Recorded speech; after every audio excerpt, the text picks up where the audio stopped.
So for car seat safety, newborns should have a rear-facing car seat. Shoulder harnesses is placed in the slots at or below the infant's shoulders. They're usually snug. There's usually some type of a retainer clip that is placed at the level of the infant's armpits as opposed to their abdomen or their neck. We want to make sure that the car seat is actually secured using the vehicle seat belts. There are requirements, new requirements that are out for state law with the criteria and car seat safety based on weight and age. For infants, they're rear facing. They should not be placed in the front seat. If they have to be placed in the front seat, then they must make sure that the airbag is turned off. And if a lot of cars now have side airbags, so you want to make sure that you refer to your manual on what you should do in regards to the side airbags in your infants in car seats. Infants are placed at a 45-degree angle in their car seat to prevent them from slumping, because we do not want them to end up with an airway obstruction. If the seats are not adjustable, you can actually roll a newspaper, because most seats now in cars are kind of angled at that 45-degree angle, but say that they're not. You can actually roll a newspaper up or use a styrofoam roll to give the car seat that 45-degree angle in order for safety. Now, for infants who are born less than 37 weeks gestation, they actually have to be observed in their car seat, and it is preferable that they are observed in the car seat they are going home with and that they will be riding in. It's called car seat training. They are observed for 90 to 120 minutes, or depending on where they live, they try to make it the equal amount of time in the distance they'll be traveling to home. For most people, it's a 90 to 120 minute ride. These infants are monitored for apnea, bradycardia, and any kind of decrease in oxygen saturation.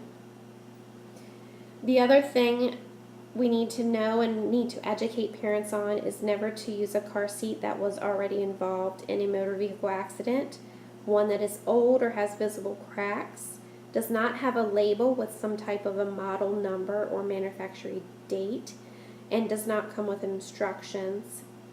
Dates, car seats do have expiration dates on them now, so please instruct parents to make sure they're very cautious on car seats. If there is nothing new that you can afford, and that's okay because baby stuff is expensive, the car seat should be the one thing that is bought brand new. Okay, the last thing we're going to talk about is the umbilical cord and umbilical cord care.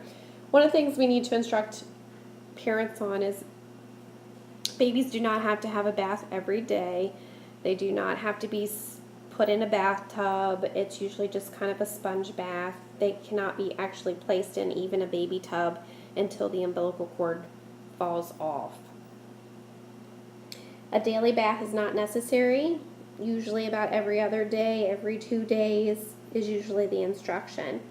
For umbilical cord care, the goal of the care is to prevent or decrease the risk of hemorrhage and infection.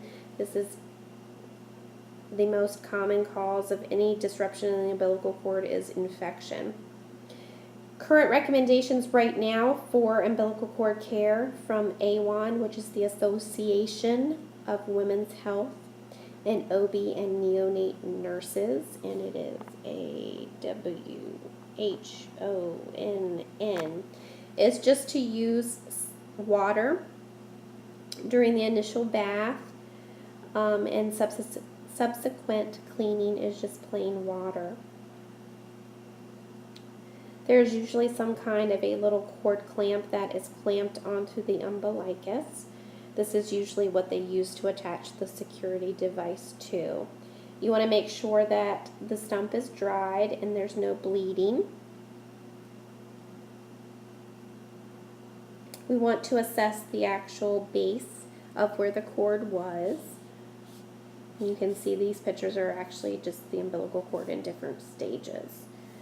We want to assess for edema, redness, any kind of purulent drainage with each diaper change. The umbilical cord will begin to dry and shrivel, and it will blacken, and that's the picture that you're looking at right up here, and then it will just fall off. For the most part, it will turn black within 2 to 3 days of life, and the actual cord will fall off in about 10 to 14 days. The other few things, this chapter is a lot about patient teaching, is there are 2 nice little text boxes on page 630, and it goes over, it's called The Period of Purple Crying, and this is just educating parents about infants cry and the dangers of shaken baby syndrome. The other text box is patient teaching. This is when to notify the pediatrician, so you want to educate the parents on signs and symptoms of illness that require you to call the physician or bring the baby in to have further testing done. So those are nice little quick boxes for you guys to review. So this finishes up chapter 23. For your final exam, chapter 23, there will be 10 total questions from chapter 23 on your final exam. Like I said, 23 is an extension of chapter 22. We will not lecture on chapter 23 in class, so if you guys have any questions, please make sure you bring them to class or email me.